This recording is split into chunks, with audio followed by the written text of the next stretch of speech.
Nouveau revers pour l'administration Trump aux États-Unis. De nouvelles investigations révèlent que le vice-président Mike Pence a utilisé un compte e-mail privé qui a été piraté l'an dernier. Et les conseillers de Donald Trump ont admis avoir rencontré des responsables russes pendant la campagne. Le vice-président américain Mike Pence a utilisé un compte email AOL pour conduire ses affaires officielles alors qu'il était gouverneur de l'Indiana. Or, l'été dernier, ce compte a été piraté. On ne sait pas qui se cache derrière ce piratage, ni si des informations importantes ont été volées, mais Mike Pence nie toute erreur de sa part. Nous nous sommes totalement conformés aux lois de l'Indiana.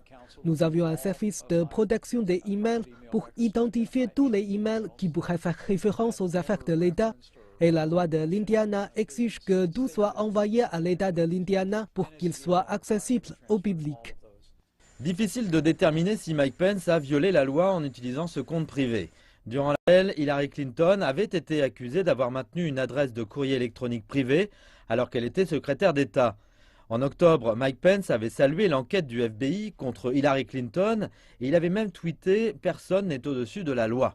Par ailleurs, la Maison-Blanche est en pleine tourmente depuis que le procureur général Jeff Sessions s'est auto-récusé des enquêtes concernant l'implication possible des Russes dans l'élection américaine après avoir révélé qu'il avait rencontré l'ambassadeur de Russie au moins 2 fois l'an dernier, chose qu'il niait auparavant.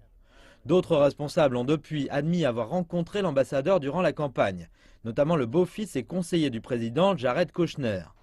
La Russie dit de son côté que ces rencontres avec un ambassadeur n'ont rien de problématique. Cette pratique n'a jamais été répréhensible. Je ne peux que redire ce que disent les médias aujourd'hui. C'est une chasse aux sorcières.